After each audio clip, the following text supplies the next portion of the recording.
Siemanko, jak wiecie, pierwszy miesiąc podróży już za mną.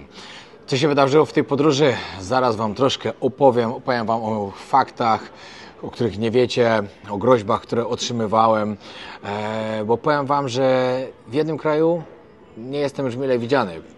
Dostawałem groźby, że jak tam wrócę, to trafię do więzienia, dostawałem groźby, że mnie zabiją jak przyjadę, że utną mi głowę i tak dalej, i tak dalej. Za chwilę Wam to wstawię, żebyście zobaczyli. Nawet nagrywali o mnie podcast, w którym pokazywali mój film, w którym był przedstawiony mój TikTok, którego oni i tak nie rozumieli, a mówili, że mówię o sprawach politycznych, także to było bardzo dziwne. Oczywiście było to w kraju, w którym panuje dyktatura, było to w Erytrei. Jest to kraj, do którego już nigdy nie wrócę i nie mogę wrócić, ze względu na to, że groziłoby mi tam niebezpieczeństwo. A zresztą i tak nie mam zamiaru tam wracać. Raz wystarczy.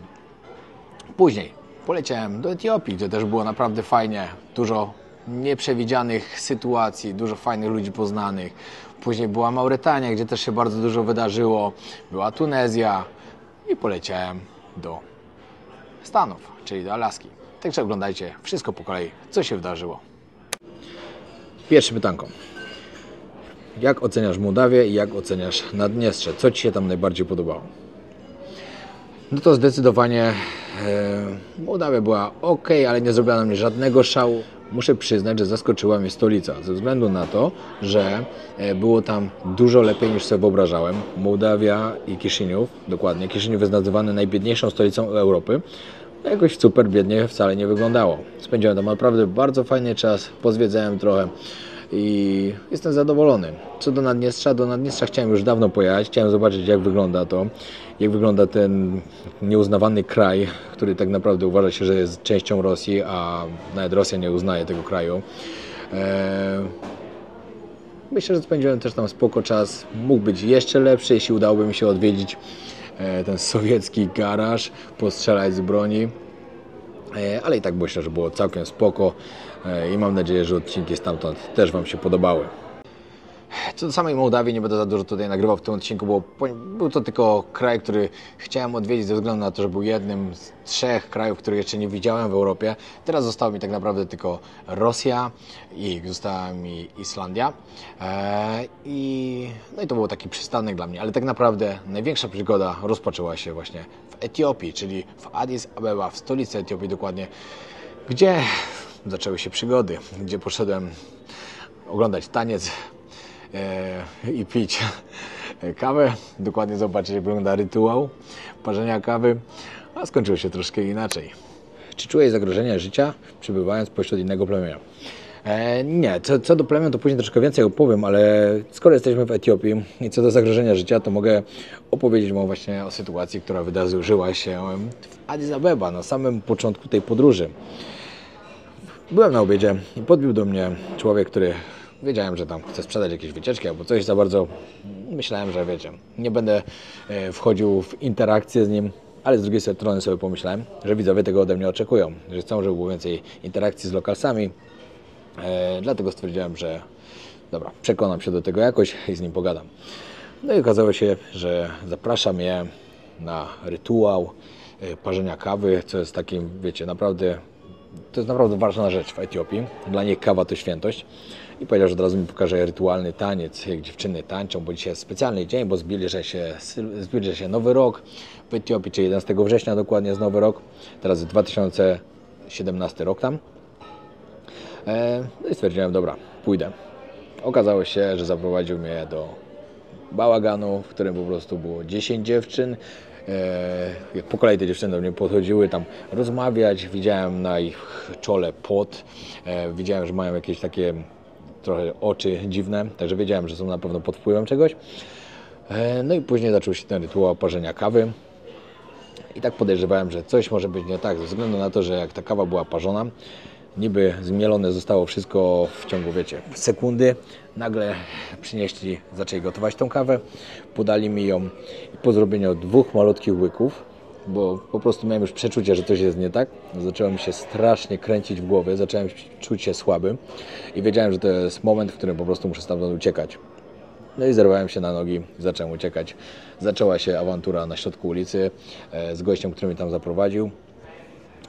No ale to już więcej musicie zobaczyć w odcinku, także serdecznie Was odsyłam do tego odcinka, jeśli go nie widzieliście. Następnie po jednym dniu, po prostu miałem tam międzylądowanie, lecę do Asmary, czyli stolicy Erytrei. Erytrea jest jednym z najbardziej zamkniętych i niedostępnych krajów na świecie. Jest nazywana Koreą Północną Afryki. Przez to, że rządzi tam od wielu lat dyktator, ludzie są tam po prostu trzymani, można powiedzieć, w uwięzi. Jeśli ktoś chce uciec i zostanie złapany, po prostu albo trafia do więzienia, albo zostaje zabity. 2,5 miliona ludzi z Erytrei już uciekło przez granicę po prostu albo do Sudanu, albo do Etiopii. Ludzie mają tam naprawdę ciężkie życie. Ja wiem, że na odcinkach widzieliście troszkę inaczej, ale to, co jest pokazane na odcinkach, a to, jak ludzie tam żyją naprawdę, to dwa różne światy. Jak radzisz sobie psychicznie w ciężkich warunkach? No to co do ciężkich warunków, to mogę właśnie powiedzieć na tle tego, co przeżyłem w Erytrei. Ogólnie 3 dni w Erytrei naprawdę były ciekawe, fajne, poznałem super ludzi. Ludzie byli tam dla mnie naprawdę bardzo, bardzo mili. Byłem niesamowicie zaskoczony, jak wygląda ten kraj, jaka piękna jest Asmara. No bo oczywiście to drugie miasto już nie wyglądało za ciekawie, no bo było zbombardowane. No i wyglądało jak wyglądało.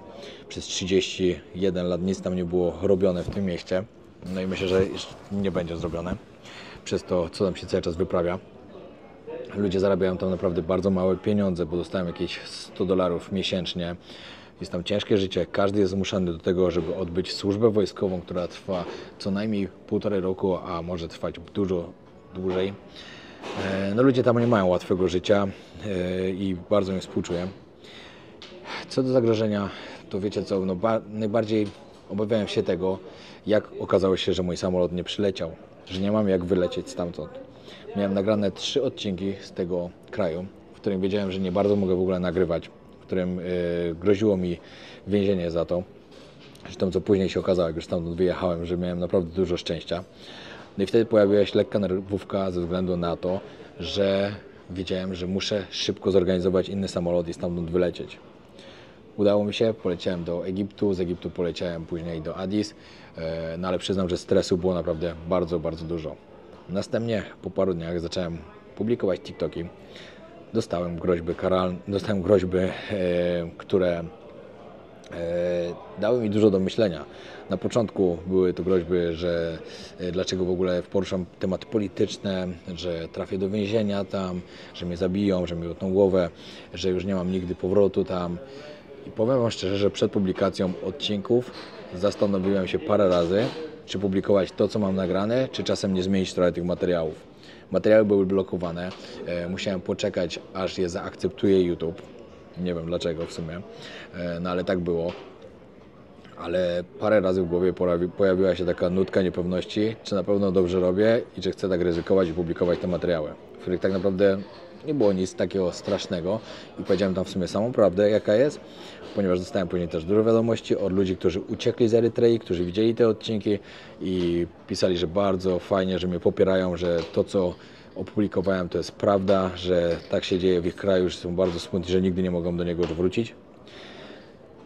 No i to był na pewno jeden z cięższych kierunków, jakie odwiedziłem w poprzednim miesiącu właśnie, jakie odwiedziłem w ogóle w Afryce. Następnie zaczyna się jeden z najciekawszych etapów tej podróży, a w sumie jeden z najciekawszych krajów w Afryce, jakie zobaczyłem. Nie najciekawszy, ale jeden z najciekawszych, który jest naprawdę bardzo wysoko teraz w mojej liście najpiękniejszych krajów, jakie zobaczyłem w ogóle na świecie. Etiopia. Ruszam na północ, na pustynię danakilską, czyli najcieplejsze miejsce zamieszkałe przez ludzi na świecie. To, jakie temperatury tam przeżyłem, to jest po prostu niewyobrażalne. Do teraz to wspominam i to w ogóle, co tam przeżyłem, bo to miejsce po prostu było niesamowite. Każdemu z Was serdecznie polecam. Dostałem pytanie na ten temat, czy mogę udostępnić kontakt do przewodnika, z którym tam byłem. To pod 2 odcinkami właśnie z pustyni danakilskiej, z wulkanu. W pierwszym komentarzu przypiętym możecie znaleźć kontakt do tego człowieka i bardzo Wam polecam, bo ja byłem zachwycony po prostu tym, co tam przeżyłem i zobaczyłem. Dlaczego tym razem zorganizowana wycieczka, czy nie było samochodem samemu? No to tak, jeśli chodzi o pustynię danakilską, nie ma możliwości sobie pojechać tam na własną rękę swoim samochodem, ze względu na to, że plemiona, które tam są nomadów, zabraniają podróżowania na własną rękę, zatrzymują, są niebezpieczne. Każdy z nich posiada tam broń, mają karabiny, a także inne rodzaje broni. Nawet nasi przewodnicy, którzy byli z biur podróży, kierowcy busów, wszędzie musieli płacić haracz. Ludzie po prostu wychodzili na ulicę, trzeba było się zatrzymać i trzeba było zapłacić to, żeby można było w ogóle przejechać ich terenami. Tak to tam wygląda, także zorganizowanie tego na własną rękę nie wchodzi nawet w rachubę. Trzeba to zrobić właśnie z jakimś lokalnym biurem.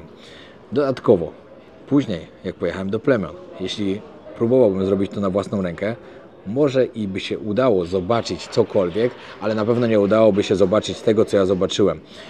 Mój przewodnik, który był z plemienia Hammer, po prostu miał takie wtyki, że zabrał mnie do takich miejsc, do takich wiosek, które normalnie turyści nie odwiedzają, dlatego było to dla mnie tak niesamowite doświadczenie, że nie chciałbym tego robić na własną rękę, ponieważ wiele bym stracił. Nie zobaczyłbym tego, co zobaczyłem, nie przeżyłbym tego, co przeżyłem i nie doświadczyłbym tego wszystkiego, co tam doświadczyłem. Także zdecydowanie lepiej było dla mnie po prostu skorzystać z kogoś lokalnego, żeby mieć wszystko zorganizowane w 100%, żebym mógł nagrać dla Was bardzo fajne odcinki. Także odsyłam Was serdecznie do tych odcinków. Co do tego jeszcze, jak już zacząłem o plemionach, to co do plemienia Mursi, czyli kobiet z dyskami w ustach, wiele osób pytało, dlaczego nie ma dalej tego odcinka. A nie ma go ze względu na to, że cały czas jest zablokowany przez YouTube. Jeśli tylko będzie odblokowany, od razu go wrzucę. Mam nadzieję, że tak się stanie, ale naprawdę bardzo długo weryfikuję. Cały czas coś im nie pasuje. Jestem naprawdę bardzo, bardzo zaskoczony, o co chodzi, ponieważ nie ma tam nic strasznego, no a jednak YouTube cały czas utrudnia. Wracając do tego, co przeżyłem na pustyni Danakilskiej, to było też tak niesamowite doświadczenie, że po prostu szok.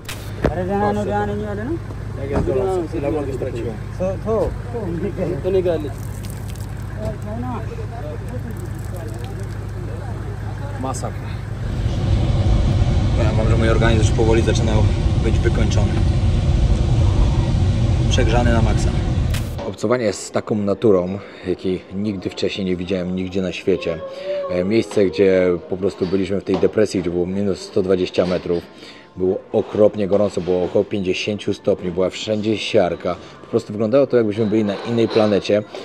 Nigdy wcześniej tego nie widziałem i naprawdę to zapisuje się w jednym z top moich kierunków podróżniczych pod względem natury, jakie w życiu widziałem. Było to coś niesamowitego. Następnie pojechaliśmy na wulkan, który jeszcze 2 miesiące temu wylał masę lawy, po której chodziliśmy praktycznie świeżej jeszcze, która nie była całkowicie skamieniała. I to doświadczenie tego i zobaczenie takich paru małych takich kraterów, które po prostu było słychać, że one cały czas żyją. Dzisiaj to robi zupełnie inne wrażenie niż wczoraj. To było też coś nieziemskiego, także jeśli ktoś z Was będzie miał okazję kiedykolwiek wybrać się do Etiopii, pojechać na północ, zobaczyć pustynię Danakilską, to bardzo, bardzo polecam. Następnie po 3 dniach spędzonych na pustyni Danakilskiej wracam do Addis Abeba, żeby się tylko przespać i w rano ruszam na południe, ruszam w dolinę rzeki Omo, gdzie miałem okazję spotkać 6 różnych plemion. Było to tak niesamowite doświadczenie dla mnie. Było to zupełnie coś innego niż widziałem wcześniej.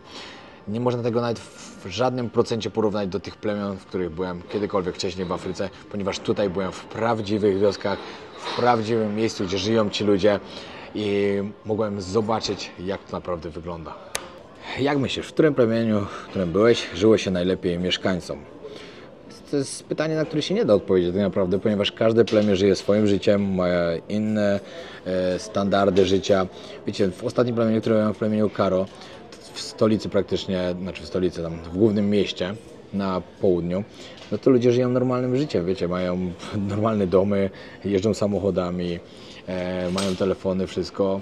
Także wiecie, to też nie można porównać jednego plemienia do drugiego, bo są plemiona, które, na przykład plemię Hammer, które tak naprawdę jest drugim największym w tamtym regionie, no ale jednak ich wioski już zdecydowanie różnią się od tego pierwszego, który pierwsze żyje w mieście, a to drugie ma budowane wioski z patyków i z kamieni. Ciężko jest odpowiedzieć na to pytanie, naprawdę bardzo, bardzo ciężko jest odpowiedzieć, ale jeśli miałbym patrzeć ze swojego punktu widzenia, to to, co wyprawiało się w plemieniu Hamer, czyli to biczowanie kobiet, skakanie przez byki, to było doświadczenie, którego po prostu nie zapomnę nigdy w życiu. Co do biczowania kobiet, to zaraz na pewno jeszcze wrócę, bo było bardzo dużo pytań na ten temat, ale było to dla mnie tak dziwne, że szok. Jedną z najbardziej przykrych rzeczy, które zobaczyłem podczas mojej wizyty w plemionach w dolinie rzeki Omo, było plemię Tesanacz, do którego przeprowadziliśmy się przez rzekę. Ich domy były zbudowane praktycznie, wyglądały jak igla, tyle że z blachy. No i tam każda dziewczynka, no chłopiec też, ale chłopcy akurat to, jeżeli są obrzezani, to nic im się nie dzieje, ale każda dziewczynka w wieku 10 do 12 lat jest obrzezana. Jest to naprawdę straszne. Myślałem, że do tych procederów w Afryce nie dochodzi, a jednak w tym plemieniu jest to normalna rzecz. I to było naprawdę bardzo, bardzo smutne. I mam nadzieję, że kiedyś się to zmieni. No ale oni po prostu cały czas kultywują tą tradycję. Co do plemienia Mursi, czyli plemienia kobiet z dyskami, to te kobiety też już odchodzą od tego zwyczaju, że wkładania sobie dysków, od robienia praktycznie tatuaży nożem i wyrywania mięsa, które jest pod skórą, żeby te tatuaże były bardziej widoczne, ta skaryfikacja dokładnie, żeby była bardziej widoczna. Widziałem kobiety, które miały wyciągnięte te dyski i jest to naprawdę coś strasznego. Ale to zobaczycie na odcinku, który opublikuję dla Was.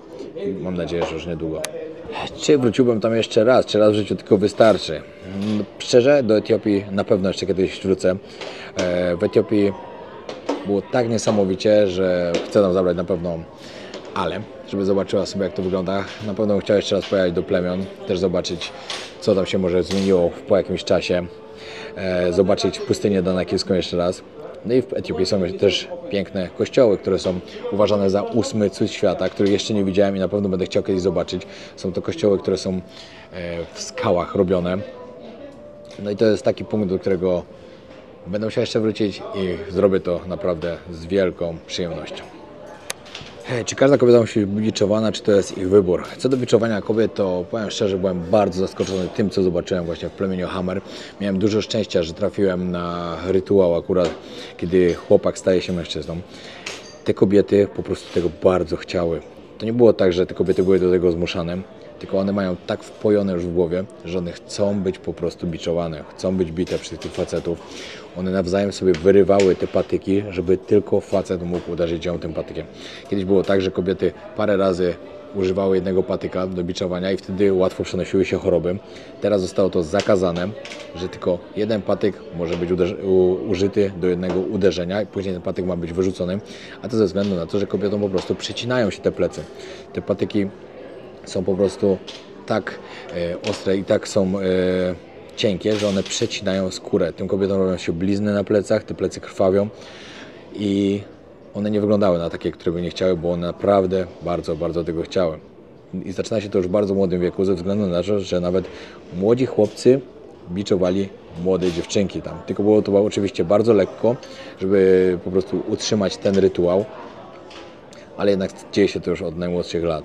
Kobiety robią to dlatego, ponieważ chcą pokazać swoją siłę i chcą pokazać zjednoczenie z facetem, który właśnie w tym dniu przechodzi rytuał, który skacze później przez byki, przechodzi rytuał bully jumping.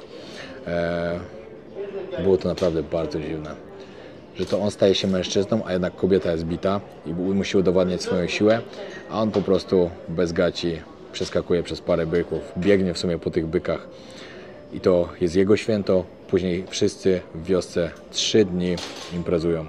No było to na pewno jedno z dziwniejszych rzeczy, jakie widziałem kiedykolwiek na świecie. Czy plemiona są przyzwyczajone do widoku turystów? Ciężko powiedzieć, bo podczas mojej wizyty tam widziałem 2 innych może jakichś turystów, też podróżników, raczej nie turystów, ponieważ zwykły turysta na pewno tam nie trafi, bo nawet nie ma takiej możliwości. I czy są przyzwyczajeni? Raczej nie reagują, raczej nie zwracają uwagi na to, ponieważ zawsze z taką osobą jak ja musi być ktoś z lokalnego plemienia, który rozmawia w ich języku, wszystko wytłumaczy w razie czego, no i żebym był tam bezpieczny przede wszystkim. Jakie były Twoje uczucia, gdy widziałeś biczowanie kobiet? No, jakie były moje uczucia, to jest ciężko okazać, ciężko powiedzieć, ze względu na to, że ja w życiu naprawdę bardzo dużo widziałem. Widziałem naprawdę bardzo dużo brzydkich, przykrych i niefajnych rzeczy, które się dzieją na świecie. I ja po prostu jestem już troszkę znieczulony na to, co widzę. Tym bardziej, że wiedziałem, że te kobiety tego naprawdę chciały, one nie były do tego zmuszane. Także też wtedy to odczucie jest zupełnie inne, niż jak widzicie, że ktoś jest zmuszany, jest bity i ktoś płacze na przykład. A one tam, można powiedzieć, że się cieszyły z tego, że i walczyły o to, żeby po prostu zostać uderzoną. I później chwaliły się nawzajem tymi bliznami, tymi przecięciami na plecach. No i nie czułem na pewno nic tak strasznego, jak normalna osoba by mogła sobie wyobrazić. No ale to ze względu na to po prostu, na to moje doświadczenie podróżnicze, na to, co w życiu zobaczyłem i przeżyłem. Ile trzeba mieć kasy na taką kilkudniową wycieczkę po plemionach? Ja za to zapłaciłem, za samego oczywiście przewodnika i kierowcę, zapłaciłem $450, plus dodatkowo musiałem zapłacić 3 razy za nocleg po $50, czyli $150, plus musiałem płacić za jedzenie.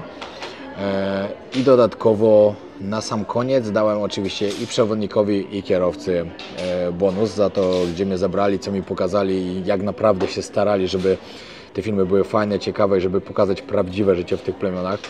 Także każdy z nich jeszcze ode mnie dostał później trochę pieniędzy. W sumie wyniosło mnie to jakieś 450, 600, około $1000. No i oczywiście jeszcze musiał dojść do tego samolot, żeby dolecieć tam i z powrotem, który kosztował 650, około $1150. 3 dni spędzone w plemionach na południu Etiopii. Jak się czujesz po zobaczeniu tego wszystkiego? Przyznam szczerze, później po tym, jak byłem na tym rytuale bully jumping, czyli też biczowanie kobiet, skakanie przez byki dokładnie, na kolejny dzień pojechałem do plemienia Desanacz, gdzie właśnie te dziewczynki są obrzezane. Kolejnego dnia odwiedziłem jeszcze kobiety z dyskami w buzi, czyli plemię Mursi. No i koniec końcem, jakbym miał to wszystko ocenić, to jestem naprawdę bardzo zaskoczony, że dalej się takie rzeczy dzieją, że dalej takie plemiona żyją swoim życiem, że nie zostały wciągnięte przez tą nowoczesność, że cały czas kultywują te swoje tradycje i szczerze mówiąc zastanawiam się, ile lat jeszcze to potrwa, ponieważ jest to dla osoby takiej jak ja, która jest doświadczona i widziała naprawdę bardzo dużo, dalej bardzo zaskakującą rzeczą i byłem zdziwiony, że takie rzeczy cały czas tam się dzieją. Widziałem w życiu też plemiona, których wioski były robione typowo pod turystów, ale wiem, że tam w dolinie rzeki Omo, gdzie mnie zabrali, to było prawdziwe życie, to były normalne plemiona i to wszystko cały czas tam tak wygląda, jak mi to pokazali. Także dla osoby, która pierwszy raz chce odwiedzić jakiś kraj afrykański i zobaczyłaby to myślę, że by była naprawdę bardzo, bardzo zdziwiona i zaskoczona i no, takie rzeczy też ogląda tylko w telewizji, także jestem bardzo zadowolony, że mogłem zobaczyć to na własne oczy. No i kolejny kraj, do którego pojechałem, dokładnie poleciałem, była to Mauretania. Do Mauretanii podróż z Etiopii była bardzo długa, ze względu na to, że najpierw musiałem polecieć do Turcji. Następnie w Turcji miałem 7 godzin przerwy, później polecieć jeszcze do Mauretanii i na cały dzień podróży. I tak, dolatuję do stolicy i było wielkie moje zaskoczenie. Zaskoczenie ze względu na to, jak okropnie brudnym krajem jest Mauretania. Po prostu było niesamowicie brudne. Jest to jeden z najbardziej brudnych krajów, jakie w życiu widziałem. Ale przeżyłem tam jedną ze swoich najlepszych przygód podróżniczych, czyli był to pociąg. Coś, co naprawdę wyżyło mnie, wypluło, zbiło i pokazało mi, jak bezradni jesteśmy wobec natury. W nocy burza piaskowa, która uderzyła w połączeniu z tą rudą żelaza, po prostu zniszczyła moją psychę na pewien czas. W pewnym momencie aż żałowałem, że tam jestem, ale po paru godzinach się uspokoiłem, już było wszystko dobrze. Ale była to jedna z najbardziej ciężkich nocy, jakie przeżyłem kiedykolwiek w życiu. Co do Mauretanii, informacji na temat tego kraju i na temat miejsc, w których mogę się zatrzymać, szukałem na fanpage'u na Facebooku Every Passport Stamp. I tak samo wszystkim Wam, którzy chcą podróżować, którzy interesują się podróżami na własną rękę, podróżami z plecakiem, bardzo polecam odwiedzić ten fanpage, dodać się tam i szukać informacji wszystkich dokładnie tam. Jest to naprawdę najbardziej rzetelna strona na Facebooku, jaką kiedykolwiek widziałem, jaką czytałem, ponieważ Swoje posty wstawiają tam ludzie, którzy przeżyli różne rzeczy, którzy podróżują cały czas i którzy chcą zobaczyć cały świat. Także naprawdę fajna strona. Tam znalazłem też miejsca takie jak hotel, w którym się na początku zatrzymałem, u Francuza, który później polecił mi i załatwił transport, żeby pojechać na pustynię, żeby spać sobie tam. Niesamowite miejsce, gdzie spałem pod gołym niebem. Następnie zorganizował mi transport, żeby dojechać do miejscowości, gdzie zacząłem swoją przygodę na pociągu z rudą żelaza. Najdłuższym pociągu, jaki jest na świecie, który ma 3 km długości. Jedzie 650 km i trasa moja wyniosła dokładnie 22 godziny. Czy organizowałem przejazd pociągiem na własną rękę? Tak, oczywiście, że tak. Brałem podpowiedzi wcześniej właśnie ze strony Every Passport Stamp, dokładnie z fanpage'a na Facebooku. Tam ludzie opisywali dokładnie jak robili, gdzie jechali itd., itd. Ale u mnie to wyglądało też tak bardziej jako przypadek ze względu na to, że przyjechałem do tego hotelu, poznałem tego właściciela i on mi tak naprawdę nakierował wszystko po kolei, co jak mam zrobić. Załatwił mi transport na busa, załatwił mi przejazd busem, ponieważ tam musicie wszystko załatwiać dużo wcześniej. Jeśli pójdziecie na stację po prostu, żeby sobie wsiąść do busa, prawdopodobnie nie znajdziecie miejsca. Także lepiej, żeby ktoś z hotelu zadzwonił i pomógł Wam w rezerwacji. Następnie dowieźli mnie do jednego miejsca, tam już czekał ktoś, kto mnie odebrał na środku drogi, na jednym z checkpointów. Zawiózł mnie do siebie tam, gdzie spałem pod gołym niebem. Później odwiózł mnie jeszcze dalej, gdzie odebrał mnie inny bus. No i tak raz po raz, po 2 dniach trafiłem właśnie do miejsca, skąd odjeżdżał ten pociąg. Tam też nie organizowałem nic. Przyjechałem do miasteczka, bardzo ciężko miałem skontaktować się w ogóle z kimkolwiek, żeby ktoś zrozumiał mnie, gdzie mają mnie zawieźć. Na szczęście po czasie się to udało. Wsiadłem na wagon i jechałem. Oprócz mnie były tam jeszcze 2 osoby, było 2 lokalsów, którzy jechali parę wagonów dalej. A tak to nie widziałem nikogo innego. Z turystów byłem jedynym i przeżyłem naprawdę niesamowitą przygodę. Ci opowiem coś o tej burzy piaskowej, która się stała w nocy. Bardzo chętnie o tym opowiem. Normalnie nikt z wcześniejszych osób, które tam podróżowały, nie przeżyły chyba takiego czegoś, co przeżyłem ja. A na pewno nikt z tych osób, które oglądałem, z którymi rozmawiałem. Po pierwsze, wybrałem zły wagon, ponieważ wybrałem wagon z rudą żelaza, która była sypka. To po prostu był, można powiedzieć, pył. To było coś sypkiego. Podobno były wagony też, w których były całe bryły. Nie wiem dlaczego tego nie wybrałem, nie wiedziałem po prostu. To był mój podstawowy błąd, kiedy zacząłem. Byłem przygotowany dobrze do tego wyjazdu, ze względu na to, że miałem chustę, miałem maskę, miałem gogle. Okazało się w nocy, że po prostu nic z tych rzeczy nie pomogło. Kiedy kładłem się spać, nagle poczułem, jak uderzało we mnie coś mocnego. Myślałem, że zaczyna padać deszcz po prostu i to taki mocny deszcz, bo tak mocne te uderzenia były. Po tym, jak się obudziłem, zobaczyłem, że po prostu wszędzie lata wszystko dookoła. Muszę się pilnie ukryć. A ze względu na to, że byłem na wagonie, nie miałem się gdzie ukryć. Zwinąłem się tylko w kłębek i czułem po prostu, jak cały czas coś we mnie uderza. Przez parę godzin cały czas po prostu nie czekałem, aż będzie rano. Po paru godzinach już byłem tak totalnie załamany tą sytuacją, która się tam dzieje. Byłem tak totalnie bezradny, nie mogłem nic poradzić, tylko po prostu musiałem przeczekać do rana, aż to się skończy. Było tak mocne. Uwierzcie mi, że nigdy w życiu wcześniej nie przeżyłem takiego czegoś, żeby poczuć taką bezradność. Cały czas czekałem, aż będzie poranek, że ta burza się skończy, a ta burza się właśnie nie kończyła i to było najgorsze.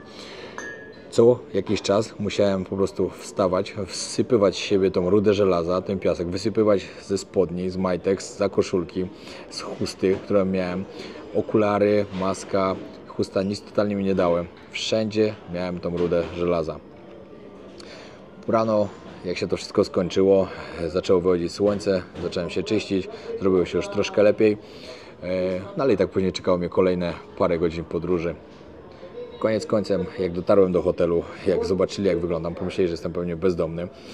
Pani powiedziała, że przyjmą mnie, ale muszę na początku iść do piwnicy, tam są prysznice socjalne, muszę się tam wyszorować cały, umyć, żeby taki brudny nie wchodzić do pokoju. Wcale mi się w sumie nie dziwię, bo jak wyglądałem, mogliście zobaczyć na filmie, a jeśli jeszcze nie widzieliście tego filmu, to serdecznie zapraszam. Czy trzeba być doświadczonym podróżnikiem na taką wyprawę? I tak i nie. Jeśli organizuje się to wszystko na własną rękę, no to zdecydowanie tak, no bo dojechać ze stolicy, ogarnąć to wszystko dookoła i tak dalej, to nie jest prosta rzecz. Na pewno nikt bez doświadczenia podróżniczego jakoś łatwo by sobie z tym nie poradził. Są też możliwości, że można po prostu wziąć sobie lokalsa, który pojedzie z Wami tym pociągiem, a później sobie wróci pustymi wagonami. Za wszystko można mu zapłacić, także jest też to do zorganizowania. Ja chciałem zrobić to na własną rękę, chciałem przeżyć niesamowitą przygodę, no i taką właśnie przeżyłem. Dlaczego nie zdecydowałem się na latanie dronem podczas podróży pociągiem w Mauretanii? Ze względu na to, że posiadanie drona w Mauretanii jest nielegalne. Jeśli złapaliby mnie na lotnisku, wzięliby mi tego drona, no i pewnie wzięliby go do depozytu, odebrałbym go dopiero po powrocie. Nie chciałem ryzykować, także jak podczas mojej przesiadki w Turcji wysłałem go po prostu do Polski. Tak to wyglądało. Wiem, że są ludzie, którzy latali dronem i udawało mi się to. Ja po prostu nie chciałem ryzykować ze względu na to, żeby go nie stracić. No i kolejny kraj, do którego poleciałem, była to Tunezja. Tunezja była już typowo turystycznym kierunkiem. Tam pojechałem odpoczywać po całym miesiącu, który przeżyłem wcześniej w Afryce. Afryka naprawdę bardzo, bardzo męczy. Jeśli ktoś podróżował po Afryce, wie dokładnie, o czym mówię. Mimo tego, że bardzo dużo się tam dzieje, no to jednak zaczyna to wszystko męczyć, co jest dookoła. Dodatkowo, jak przyleciałem do Tunezji, powiem Wam szczerze, że przez 2 dni, w sumie 3 dni byłem, przeżywałem, nie wiem czy mogę powiedzieć, ale było to coś takiego, że brakowało mi impulsów. Byłem po prostu cały dzień smutny, nic się nie działo, było tam po prostu za normalnie i brakowało mi tego wszystkiego, co działo się dużo wcześniej, ale naprawdę tego potrzebowałem, także 3 dni tam bardzo dużo mi dały. Następnie poleciałem do Ali, na Alaskę, ale to już zobaczycie za niedługo. No to jeszcze teraz parę takich ogólnych pytań, na które muszę odpowiedzieć. Kiedy znowu Afryka? Afryka będzie dokładnie w przyszłym roku. Myślę, że pod koniec kwietnia lub początek maja wyjeżdżam do Afryki na parę miesięcy, dokładnie do Afryki Zachodniej, gdzie będę przemieszczał Afrykę kraj po kraju. Chcę podróżować drogą lądową, chcę ją bardziej eksplorować. Także myślę, że będzie to naprawdę świetna przygoda. Planuję to na jakieś 3 miesiące podróży. Skąd czerpać rzetelną wiedzę o podróżach przed wyprawą o różnych krajach? Ja swoją wiedzę rzetelną, najbardziej rzetelną moim zdaniem, czerpię po prostu od swoich kolegów, podróżników, którzy byli gdzieś w danym miejscu. Szukam zawsze kontaktów, gdzie byli, czy mogą mi udostępnić i pomóc i to działa najlepiej. A jeśli takich nie mam, to po prostu, znaczy oni jeśli nie mają takich kontaktów, bo kolegów mam, to wtedy po prostu wchodzę na Every Passport Stamp, tam szukam kontaktów, szukam jakichś ciekawych miejsc, ciekawych rzeczy, co ludzie tam przeżyli i to naprawdę bardzo, bardzo pomaga mi w moich podróżach. No a tak, po prostu wchodzę na Google i tam wyszukuję ciekawych informacji. Czy nie miałem problemu z raczką w podróży? Nie, przyznam szczerze, że nigdy nie miałem tego problemu. Mam naprawdę bardzo odporne flaki i bardzo ciężko, żebym się gdziekolwiek czymś zatruł. Też oczywiście czasem uważam, gdzie i co jem. Jeśli podróżuję po krajach afrykańskich, oczywiście nigdy nie pukam buzi podczas mycia zębów wodą z kranu. Bardzo tego unikam, zawsze używam wody butelkowanej. Też nie jem na jakichś street foodach, które nie wyglądają za ciekawie. Także tak to wygląda, ale tak naprawdę nigdy nie miałem jakichś takich naprawdę ogromnych problemów w podróży. Cały czas się suplementuję dobrze i myślę, że bardzo mi to pomaga. No i dodatkową sprawą jest to, że moja flora bakteryjna jest zbudowana praktycznie w każdym miejscu na świecie, ze względu na to, że cały czas się przemieszczam po różnych kontynentach, no i jakoś lepiej to wszystko przyswajam. Ile siano poszło na tego tripa, na ostatni miesiąc, który spędziłem w Afryce? Jeśli chodzi o loty, to myślę, że wydałem jakieś 25 000 złotych, żeby oczywiście tam dolecieć, wewnętrzne loty i wylecieć na Alaskę. Na miejscu myślę, że wydałem kolejne... Ciężko powiedzieć ile dokładnie, ale myślę, że cały trip kosztował mnie tam około 40 000 złotych, ten ostatni miesiąc. Jeśli ktoś myśli, że Afryka jest tania, to bardzo się myli. Afryka jest bardzo drogim kontynentem, na którym dużo pieniędzy się wydaje. Każdy jak widzi białego, to myślę, że wy macie po prostu dolary, że wam się wysypują z kieszeni, także będzie chciał was jak najmocniej skroić za wszystko. Loty w Afryce są bardzo, bardzo drogie. Ja za lot na przykład do Erytrei z Etiopii zapłaciłem w sumie za te 2, które musiałem kupić, wyszło coś koło 6-6,5 tysiąca złotych. To sobie wyobraźcie, a tam jest odległość godziny drogi. Także to była rzecz, na którą wydałem na pewno najwięcej pieniędzy. Dodatkowo jakieś tam hotele, jedzenie. Jedzenie wiadomo, jedzenie było jakieś bardzo drogie, ale też dużo trzeba płacić właśnie za jakichś przewodników, za jakieś wycieczki, coś, żeby było ciekawe, żeby można było wam wszystko pokazać. Co z pieniędzmi? Jak sobie radzę w podróży? Czy posiadam gotówkę, czy kartę? to ja jestem człowiekiem, który lubi mieć gotówkę, także zawsze mam jakąś gotówkę w kieszeni. Dodatkowo teraz każdą podróż, którą ruszam, mam schowane dolary, których w razie czego mogę sobie użyć. W każdym kraju jak przylatuję, to albo po prostu wymieniam pieniądze, albo płacę dolarami, albo wyciągam z bankomatu. To wszystko zależy od miejsca, w którym jestem. Nie wszędzie jest taka możliwość. W Erytrei na przykład musiałem mieć przy sobie dolary, nie było tam możliwości wypłacić pieniędzy z bankomatu, no ale też można było wszędzie w sumie ich używać. Także no, tak to wygląda. Czy nie gorąco Ci w czarnych koszulkach w tych opałach? I to jest pytanie, na które bardzo muszę odpowiedzieć ze względu na to, że pojawiło się bardzo dużo takich głupich komentarzy pod filmem, gdzie byłem na pustyni Danakilskiej, dlaczego miałem długi rękaw, dlaczego miałem długie spodnie, dlaczego byłem na ciemno ubrany, dlaczego miałem czarną czapkę. Wiem, że pisało to większość osób, które nie ma nic wspólnego z podróżami i nie wiedzą, jak wygląda podróżowanie, jeśli się pakuje plecak na parę miesięcy, a ma się do spakowania 9 kg tylko. Ja nie mogę sobie wybierać tego, że biorę sobie jasne rzeczy, ciemne rzeczy, długie, krótkie i tak dalej. Jeśli jadę w miejsce, gdzie jest bardzo gorąco i muszę się zabezpieczyć przed słońcem, zakładam co mam. Miałem koszulkę z długim rękawem ciemną, miałem spodnie ciemne z długim, no to zakładam po prostu to, co mam. W podróż nigdy nie biorę jasnych rzeczy, ze względu na to, że jasne rzeczy szybciej się brudzą i tak to wygląda. W podróży nie ma, że macie zawsze możliwość, żeby sobie codziennie prać. Oczywiście w rękach możecie, ale w rękach nigdy nie dopierzecie tak dokładnie, jakbyście chcieli. Także zawsze zabiera się ciemne rzeczy, które po prostu można dłużej ponosić, bo mniej widać na nich brud. I tak to wygląda. Pamiętajcie, spakowanie się na wakacje, gdzie macie całą walizkę do spakowania, wygląda zupełnie inaczej niż spakowanie 9 kg do plecaka, gdzie ruszacie na 4 miesiące podróży po 5 różnych kontynentach. Które z afrykańskich państw wspominasz najlepiej, które byś polecił i na aktywną podróż? Moim zdaniem najpiękniejszym krajem, który odwiedziłem w Afryce, była oczywiście Namibia. Było to bardzo aktywne podróżowanie ze względu na to, że tam trzeba wynająć samochód i codziennie praktycznie przejeżdżać bardzo dalekie, albo co drugi dzień, bardzo dalekie odległości od parku do parku. Jest to niesamowity kraj, który naprawdę bardzo każdemu polecam, ale też na pewno kosztowny.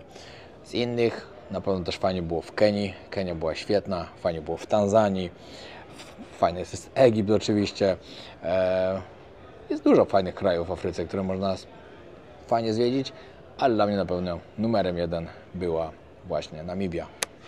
Czemu nie byłem w Libii? W Libii nie byłem dlatego, że nie dostałem wizy. Nie wiem dlaczego, cały czas moja wiza wisi, cały czas jest pending i po prostu mi jej nie przyznali. Dostałem wiadomość od kogoś, że w Libii zaczyna się znowu coś dziać, także ograniczają dawanie wiz.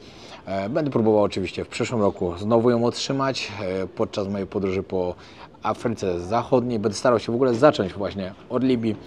Następnie oczywiście będę chciał pojechać do Algierii. No i później będę leciał kraj po kraju w dół po kolei przez zachodnią Afrykę. Będzie to na pewno niesamowita przygoda i na pewno wymagająca. Podróżowanie po Afryce nie jest łatwe. Nie jest łatwe, jest bardzo męczące, ale też jest niesamowite, ponieważ możecie doświadczyć rzeczy, których nigdzie na świecie nie doświadczycie. Czy nie boję się, że zachoruję na malarię podczas moich podróży po Afryce? Ryzyko zawsze jest. Jest ryzyko zachorowania na wiele różnych chorób, no ale ja to ryzyko zawsze podejmuję i staram się o tym w ogóle nie myśleć. Jeśli zachoruję, to wyzdrowieję, będzie ok. Nie każdy umiera na malarię, a raczej mały procent ludzi umiera. Dostępne są leki przeciwmalaryczne, także nie ma z tym jakiegoś dużego problemu. Na pewno podczas mojej kolejnej podróży po Afryce, która będzie trwała parę miesięcy, będę chciał sobie kupić leki na malarię plus test, żeby się testować, no bo raczej jest to bardzo potrzebne, a teraz tego nie dopilnowałem, nie wziąłem tego, no ale na szczęście się nie wydarzyło. No i to by było koniec tego odcinka. Dziękuję bardzo, że dotrzymałaś do końca. W kolejnym odcinku zaczynamy serię z wyprawy na piękną Alaskę. Powiem Wam tylko tyle. Seria z Alaski naprawdę Was zaskoczy. Jest to jedno z najpiękniejszych miejsc, jakie widzieliśmy na świecie. Następnie stąd zostajemy w Kanadzie przez parę dni, będziemy zwiedzać Kanadę, później lecimy do Meksyku, lecimy do Belize, Hondurasu, Salwadoru i Gwatemali, a później wsiadamy znowu na statek, lecimy do Miami i wsiadamy na największy statek na świecie, czyli Icon of the Sea i będziemy mieli parodniowy rejs właśnie na tym statku. Zapowiada się naprawdę bardzo udany miesiąc. Poprzedni był nieziemski. Bardzo serdecznie dziękuję wszystkim tym, którzy są na tym kanale, którzy oglądają odcinki, szczególnie tym, którzy widzieli wszystkie odcinki. Naprawdę bardzo, bardzo się cieszę, jak to wszystko się rozwija, jak mój kanał rośnie, a to wszystko też dzięki Wam. Także dziękuję bardzo serdecznie. Pozdrawiam serdecznie. Zostawcie subskrypcję, komentarz i oczywiście lajka. Na razie.